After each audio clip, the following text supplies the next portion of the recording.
해마다 9.8%씩 성장하며 지난해에만 64억 달러 수출을 이뤄낸 고성장 수출 산업, 바로 게임 산업입니다. 하지만 한국 게임은 세계에서 두 번째로 큰 게임 시장인 중국의 수출길이 몇 년째 꽉 막혀 있는데요. 중국이 이른바 게임 유통 허가권인 판호를 내주지 않고 있기 때문입니다.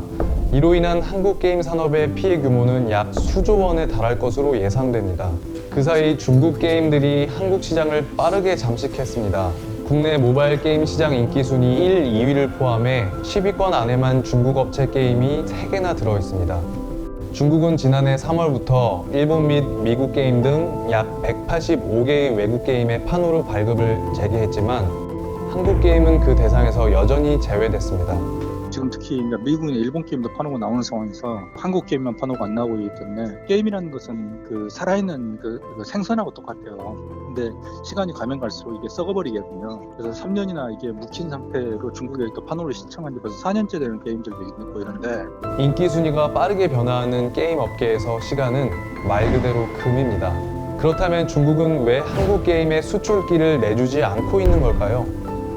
한국 게임 판호 발급이 중단된 시점은 2017년 사드 배치로 한한령이 내려진 때와 맞물려 있습니다. 우리나라에 이제 사드 배치가 설치가 돼 있는 것이 중국 정부에게는 굉장히 껄끄러운 상황인 것 같아요. 사드 배치를 대한민국이 했다고 해서 좀 보복성 조치인 것 같고, 중국 게임 업체들이 한국 게임과의 경쟁력 격차를 줄이기 위해 고의적으로 시간을 끌고 있다는 분석도 나옵니다. 한국 게임 기업들의 그 실력이 자기네들 기업들보다 이제 탁월하다 보니까 좀 시간을 벌기 위해서 우리 기업들이 들어오는 거를 강제적으로 막고 있는 것 같아요. 판호 발급이 늦어짐으로 인한 손실도 천문학적입니다.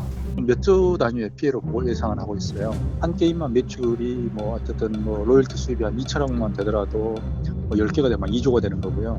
게임이라는 게 일단 고용 창출 효과가 크고 그건 미래 산업인데 게임 산업 자체가 더 성장하는 이런 계기를 만들지 못하면 이제 일자리를 새로 창출하는데도 브레이크가 걸릴 거로 생각을 합니다. 중국 판호 발급에 문제를 제기하는 1인 시위도 중국 대사관 앞에서 이어지고 있는 가운데 문화체육관광부 장관 또한 지난 10월 국정감사에서 중국의 불공정한 무역 행태에 WTO 제소를 검토하겠다고 밝힌 바 있습니다.